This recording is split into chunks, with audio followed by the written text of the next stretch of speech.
1996 में फारूक लगारी के peoples party की हुकूमत को घर भेजने के बाद अगले जनरल इंतखाबात 3 फरवरी 1997 को हुए। इन इंतखाबात में पाकिस्तान मुस्लिम लीग नवाज का मुकाबला एक कमज़ोर पाकिस्तान पीपल्स पार्टी से था और बज़ाहिर यही लग रहा था कि पाकिस्तान मुस्लिम लीग नवाज वाज़े अक्सरियत हासिल करेगी। इसकी कुछ वजूहात थी। बेनज़ीर भुट्टो के दौर में मुर्तज़ा भुट्टो के कत्ल ने पाकिस्तान पीपल्स पार्टी को 2 टुकड़ों में तकसीम कर दिया था और उनके वर्कर्स उनसे खासे नाराज़ थे। इसी के साथ साथ पाकिस्तान पीपल्स पार्टी की लीडरशिप पर करप्शन के इल्ज़ामात थे और मजीद ये कि मलिक महराज खालिद के इंटरिम सेटअप में पाकिस्तान पीपल्स पार्टी के मुखालिफ तैनातियों और उनके अहम रहनुमाओं की गिरफ्तारियों ने भी पाकिस्तान पीपल्स पार्टी के लिए मैदान तंग कर दिया था। इसी के साथ साथ पाकिस्तान पीपल्स पार्टी शहीद भुट्टो ग्रुप ने इंतखाबात में पाकिस्तान मुस्लिम लीग नवाज की हिमायत करने का ऐलान कर दिया था और साथ ही जमात इस्लामी ने इन इलेक्शंस का बॉयकॉट किया हुआ था।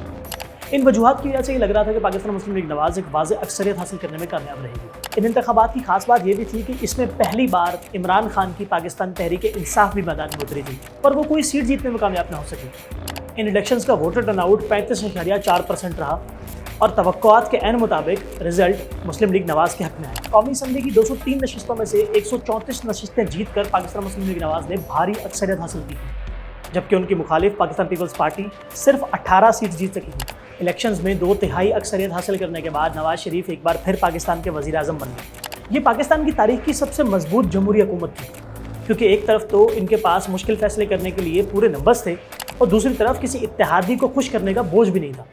मरकज़ी हुकूमत के साथ साथ नवाज लीग ने सिंध, खैबर पख्तूनख्वा और पंजाब में भी हुकूमतें कायम की, जबकि बलूचिस्तान में भी नवाज शरीफ के करीबी समझे जाने वाले अख्तर मैंगल की हुकूमत कायम हुई। पर आर्मी चीफ जनरल मुशर्रफ और नवाज शरीफ के दरमियान कारगिल जंग से शुरू होने वाले इख्तलाफात बढ़ते गए और 12 अक्टूबर 1999 को पाकिस्तान की इस मजबूत तरीन जमहूरी हुकूमत को भी घर भेज दिया गया।